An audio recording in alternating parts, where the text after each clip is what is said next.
But I wish we could, because these guys have been games for. I think the reach is that needs to be a bit of a Yeah, just like, what's the reach on gun charge, what's the reach on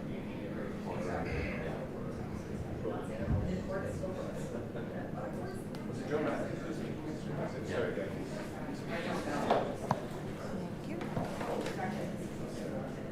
Thank you. Thanks.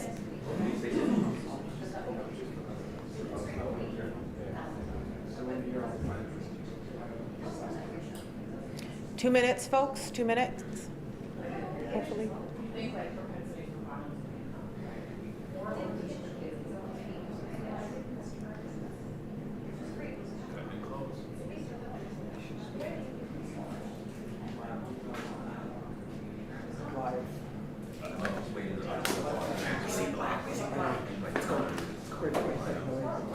Are you good with the old car sheets? Oh, yeah, these ones. Yeah. Well, since you've been walking. Yeah. By the time you get the fully level, Yeah, that's the issue.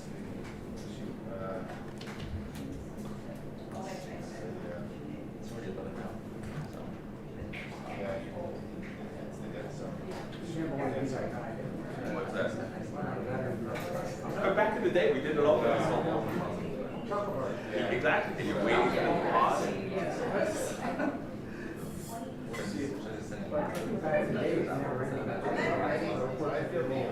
It's incredibly Pardon me? Yeah. Yeah. Thank you.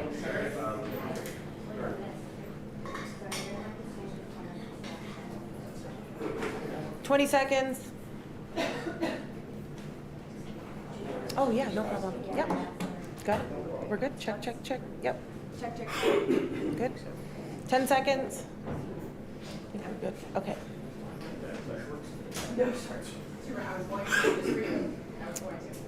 All right.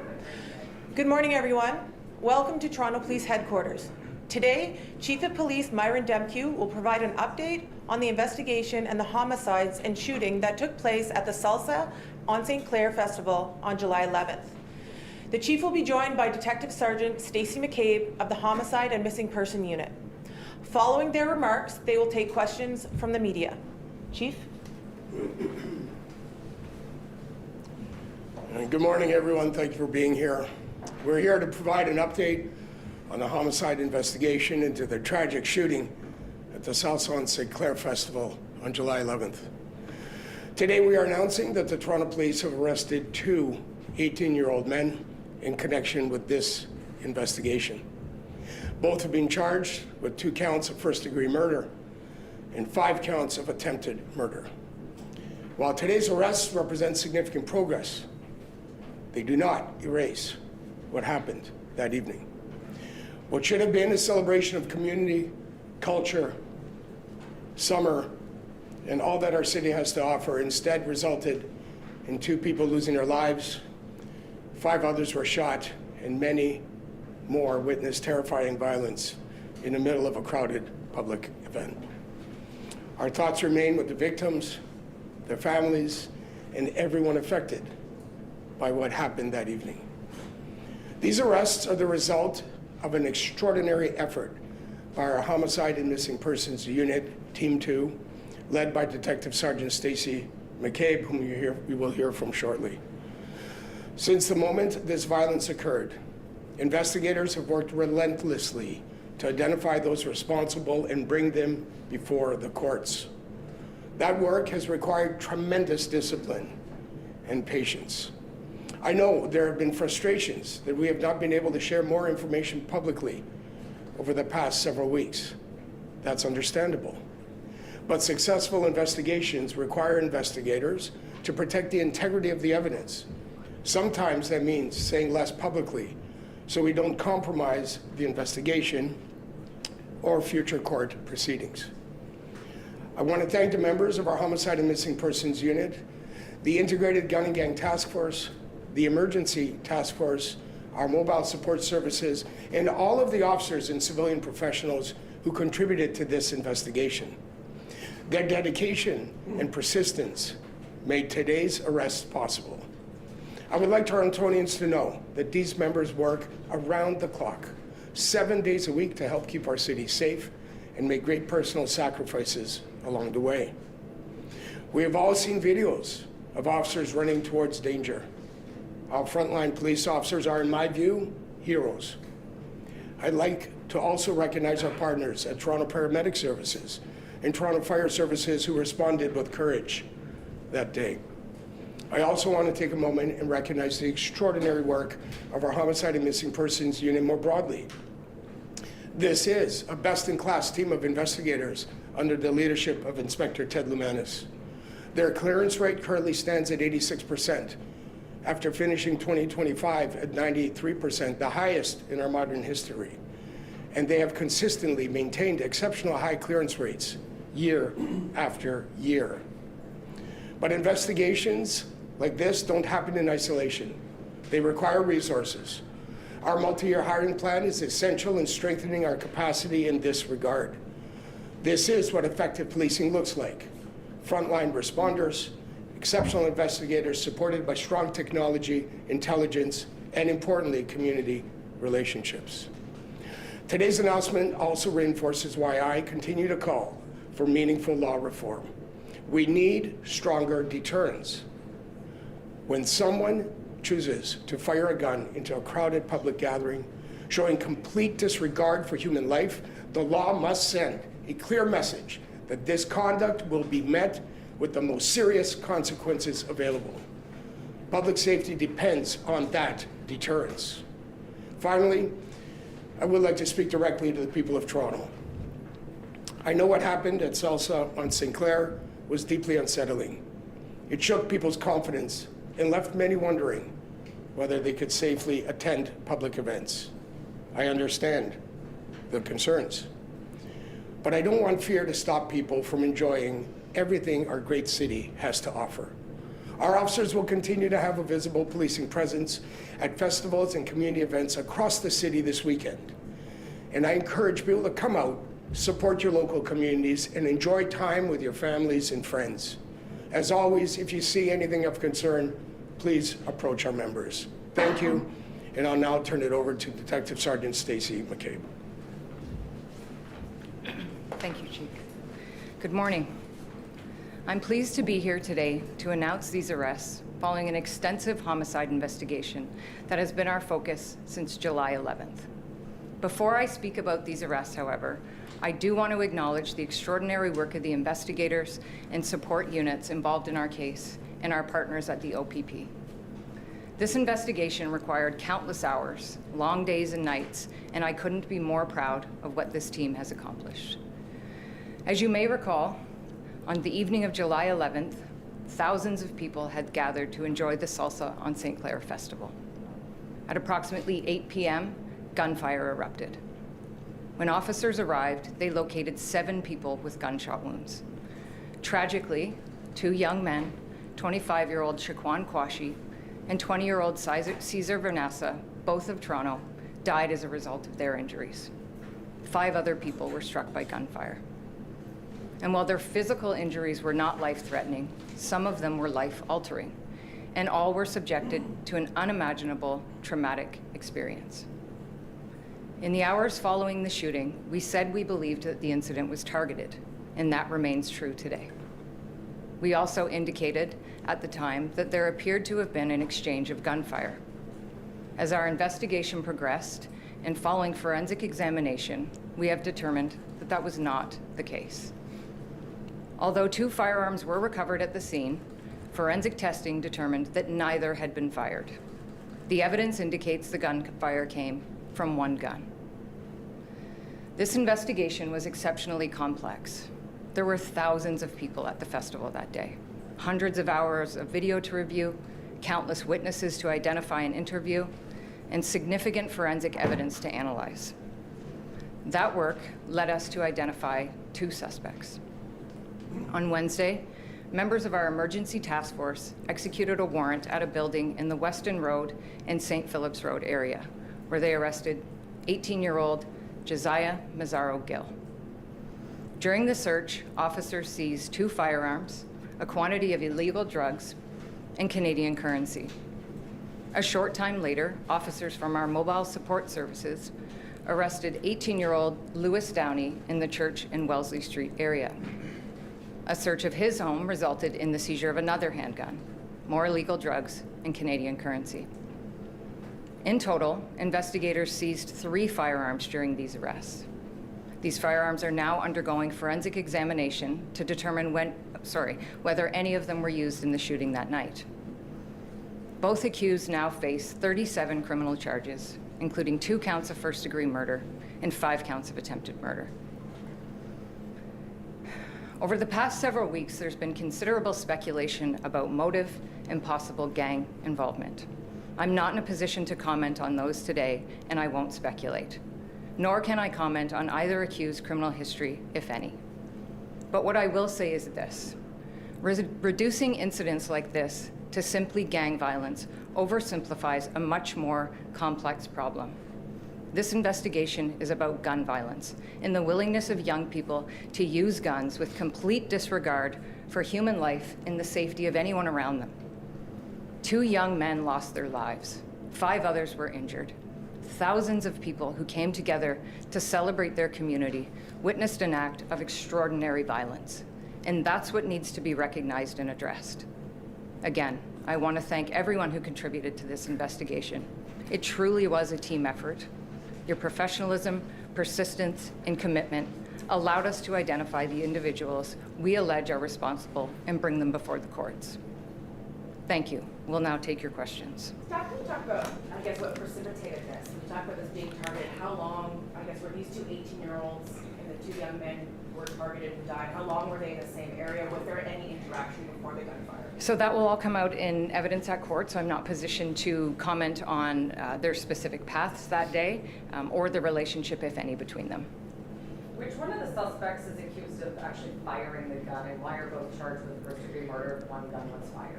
So again, who the actual shooter was will come out in court.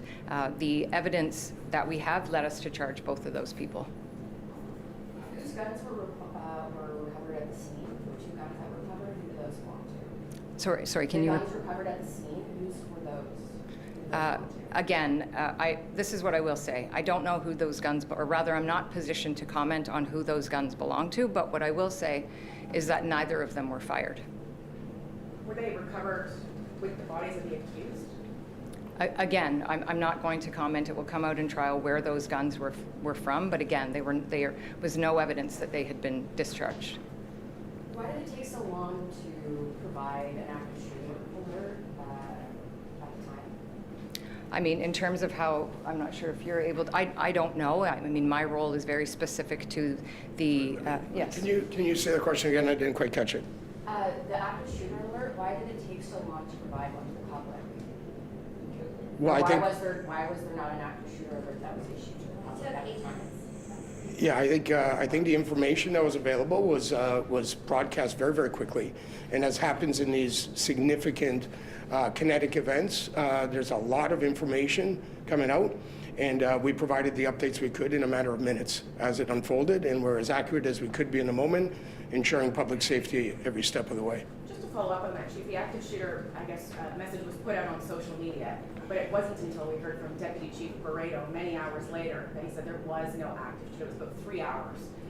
Is there, I guess, in hindsight, maybe a way to put it on social media sooner? Yeah, listen, I think what I will say is that in any of these events that we deal with each and every day that are very, very dynamic, we always look for ways to make sure that we're doing everything we can to be as accurate and as timely as we can be in the information we provide.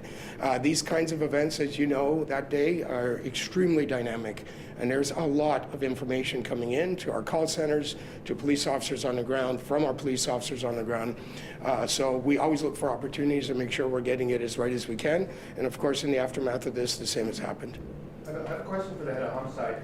You mentioned statistics. Statistically, I think you've seen 22, 23 homicides on the year. Is that correct? 22? Yeah, 22. So we are on track for the 2nd consecutive year of homicides in the 40s. In our jurisdiction, the city of Toronto used to see 80 to 100 homicides a year. No disrespect to the victims of this tragic and horrible homicide. We are at record levels of homicides and attempted murders in the city of Toronto. I'm wondering if your if the command is aware of this and could attribute what is actually going on here, to what do you attribute the steep, precipitous drop in homicides and in particular handgun homicides and gang homicides? Well, first of all, of course, we're aware of it. You know, I stood at this podium and done interviews many times around statistics and the changing nature of crime in the city, and I do it with great trepidation because while our homicides are down, our shootings are down dramatically, we know that the events like this have a disproportionate impact on people's sense of safety and security. We also know that's being spoken about quite widely in the city now, that while our statistics are showing a dramatic drop in some of these really significant community safety indicators, people's sense of safety and feelings of safety don't always match with what the data is showing. So we, of course, are paying very close attention, not just to the data, but also to what we're doing to communicate what's happening in the community, how things are going at the local level, and addressing some of the root cause issues that impact people's sense of safety, and making sure we're dealing with those things as best as we can. So we're certainly alive to the issue, tracking that. As to why we are seeing this change in statistics, the detective sergeant talked about the complexity of these things, and I've talked about the gun crime and violence in general in our society. These are complicated issues. There's no one single thing that drives them up, and there's no one single thing that drives them down. What I can say is that we are more integrated today than we've ever been in our history, in our efforts, from neighborhoods perspectives, feeding into our crime management operations at the local level, right up to our most sophisticated, complex investigations, including integrated with our partners. Our insights and our ability to understand what's happening at the local level, up to the most sophisticated organized criminality, are better today than they've ever been in my career. And we are able to target the most prolific offenders more effectively today than we have been in the past. However, as I said earlier this week, we have a growing concern around the brazen behavior we are seeing, and that needs to be tackled. That has not been addressed adequately, in my view, by some of the partners in our system.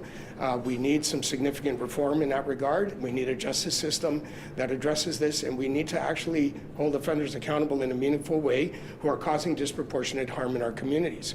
And we've seen that time and time again. We are presently looking at people out in our community serving sentences for having illegal firearms, who then, while serving sentences in the community, go out and commit more crimes, sometimes killing people. That's a problem in my view. As the chief, I'm telling you, this is a problem. We have violent offenders in our communities serving sentences and then go out to commit more crimes, and in some cases, taking life. That's a problem, needs to be addressed. Accused known to police before, because you're in reference to the comments you just made, but people being released, etc., and committing crimes over and over again. Were either of these accused known to police? I'm sorry? You just mentioned. Yeah, these accused we're not going to talk about. That really needs to be dealt with before the courts, so we're not going to speak about any part of these accused history in any way. Can you talk about gun for hire network? I mean, you mentioned it yesterday.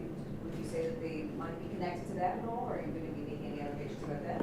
Well, I don't think you've heard the detective sergeant. What we're going to say about the investigation is what we've said, and we'll let the rest come out in court. Detective Sergeant, I'm curious, why aren't you, I guess, prepared or considering saying that there are potential gang ties? So there is a lot of speculation. You're right. There's rumors online, connections, speculated connections to the Pelham Park boys. Why the hesitation to say one way or another if there is gang violence involved here? Well, I'll invite the detective sergeant, but let me start by saying, what we need to address is the egregious behavior, which is the willingness of some people to pick up firearms and shoot them off in our public spaces. That's the issue. Labeling it, as the detective sergeant said, oversimplifying the issue by adding a tagline to it is not addressing what's at stake here, which is people's sense of safety and security, and we've lost 2 lives. That's what we're dealing with. We're talking about people who are prepared to pick up guns and fire them in public spaces. That's what needs to be addressed. Could you clarify, were there 6 firearms in total seized in this investigation? Were they all handguns? So thus far, 5 guns have been seized in this investigation, and they were all handguns. And what can you say about the source of that, and just the fact that there have been so many firearms found in this one single investigation? What I can say about the source of them so far is that we know 2 are from the United States. We're still waiting for the information on the other ones. Detective Sergeant, you mentioned that it's believed that this was a targeted shooting, so the two men were killed, or are they believed to be the intended targets? And what more can you share about the 5 people that were shot, maybe ages and at the very least? So yes, and to the first part of your question, yes, I believe they were the intended target. In terms of the ages or any, personal disclosure, or particulars rather, about the other people, I'm not going to provide those out of concern for their privacy, obviously, or respect for it. And sorry, what was the other part of your question? I guess I just said the other 5 are considered bystanders, have nothing to do with sort of what erupted at the festival. Right. So the two men, I believe, were the intended target, and the other 5 were had the misfortune of being caught in that. 2 more questions? Sorry, just to Of course. very precise on the firearms here. The 2 that were sourced to the U.S. were those the 2 recovered at the scene? Yes. And so there were 2 recovered at the scene, 3 at one address, and another at another address. No. No. 2 and 1. Okay. Chief, I just want to ask you about, this is 2 more young men, 18 years old, with guns. Talk about the gun for hire network. How challenging is it to figure out who is on the other side paying these people in the encrypted apps? Well, to be clear, we're not alleging that in this particular set of events, but we spoke of that earlier this week. It is challenging. It is challenging because the encryption provides a means of communication that's very difficult for us to be able to understand what's happening there, which is why we are talking about Bill C-22 and the need for lawful access legislation to provide us the legal authorities to do so with some judicial oversight, as you'd expect.